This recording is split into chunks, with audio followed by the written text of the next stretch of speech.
Hitler foi apenas um ditador cruel, ou havia algo muito mais sombrio por trás de sua ascensão? A maioria das pessoas conhece a história oficial, a Segunda Guerra Mundial, o nazismo, o terror que devastou o planeta. Mas existe uma parte da história que raramente é contada.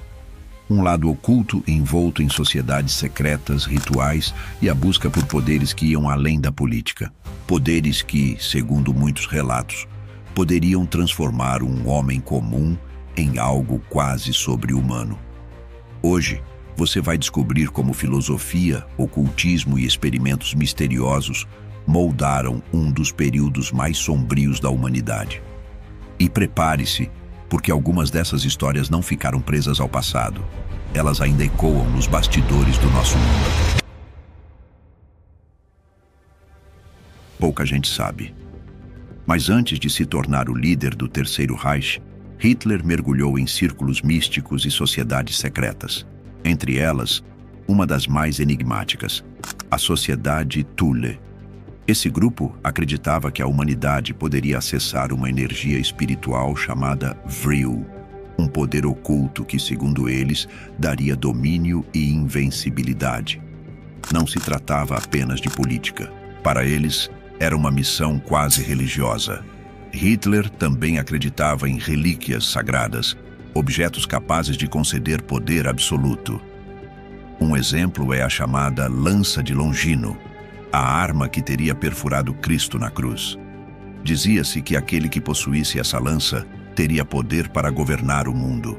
Historiadores como Sidney Kirkpatrick, no livro As Relíquias Sagradas de Hitler, relatam como Hitler perseguiu obsessivamente esses objetos. E quando a guerra terminou, o governo americano chegou a designar um homem, Walter Horn, o verdadeiro Indiana Jones da vida real, para recuperar os tesouros que os nazistas haviam escondido. O detalhe: muitos desses objetos jamais foram encontrados. E até hoje existem teorias de que foram levados para a América do Sul.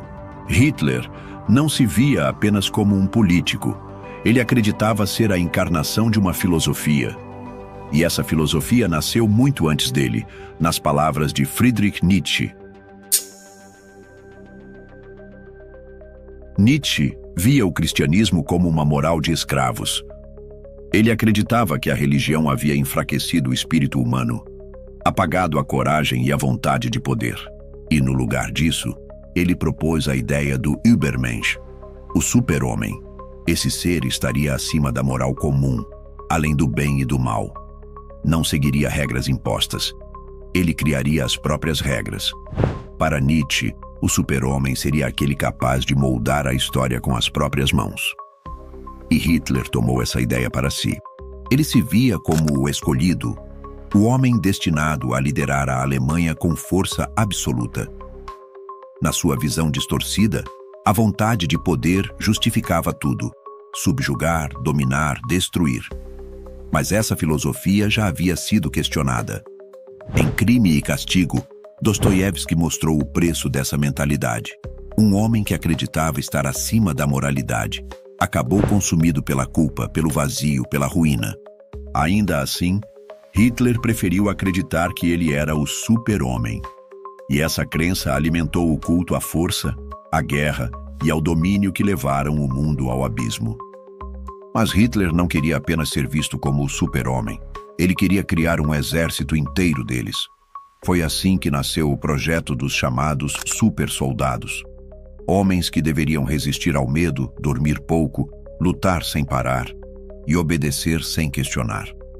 A ciência nazista começou com drogas e estimulantes, como as anfetaminas, para manter soldados em combate por dias seguidos.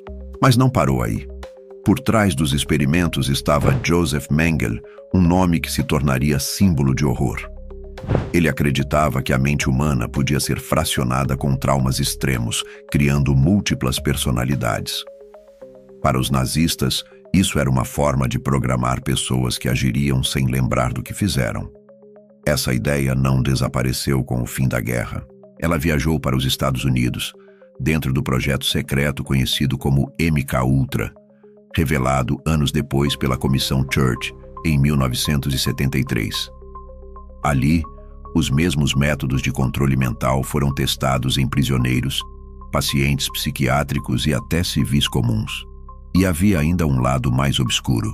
Os nazistas misturaram ciência com rituais. Eles acreditavam que era possível invocar forças invisíveis para fortalecer soldados. Relatos falam de homens que, em transe, adquiriam uma força quase sobre-humana. Mengele, apelidado de Senhor Árvore Verde, chegou a usar diagramas da Cabalá invertida, o Clifó, como base para seus experimentos com a mente e a consciência. Era uma mistura de ciência, misticismo e crueldade. Tudo em nome da criação de um novo tipo de ser humano. Mas se tudo isso aconteceu, surge a grande pergunta: o que aconteceu com esses homens depois da guerra?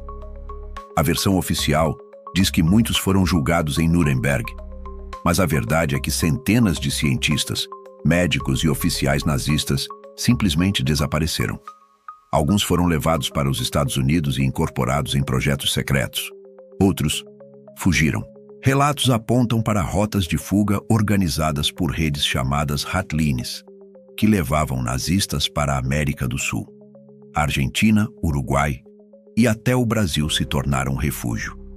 Livros como Baviera Tropical revelam registros da chegada desses homens em solo brasileiro. E existem testemunhos que afirmam que comunidades inteiras foram formadas em lugares isolados, misturando-se aos habitantes locais. A teoria mais polêmica de todas, a de que o próprio Hitler não morreu em Berlim, mas forjou a própria morte e fugiu para a América do Sul. Há até fotos que supostamente o mostram já idoso, ao lado de uma esposa brasileira. Verdade ou mito? Difícil dizer. Mas o fato é que o nazismo deixou marcas muito além do que os livros de história contam. Um legado que mistura ideologia, ciência, misticismo e poder, e que talvez ainda influencie o mundo nas sombras. Se tem algo que essa história mostra, é que o nazismo não foi apenas um regime político brutal. Ele também se alimentou de crenças ocultas, ideias filosóficas distorcidas e experimentos que até hoje levantam mais perguntas do que respostas. E a questão que fica é: será que tudo isso não passa de mito e ficção? Ou existe um legado invisível que ainda influencia o mundo em silêncio? E se você ficou até aqui, isso já mostra que você tem sede por conhecimento real e diferente do que contam por aí. Por isso, eu preparei um presente exclusivo: o e-book 7 Micro-Hábitos Estoicos para Calma e Clareza Mental. São práticas simples, mas poderosas, que podem te dar a mesma disciplina mental que ajudou pessoas a atravessarem crises muito maiores do que as nossas. O link está logo abaixo. Baixe agora e continue essa jornada de enxergar além da superfície, porque entender o passado oculto é o primeiro passo para não ser manipulado no presente.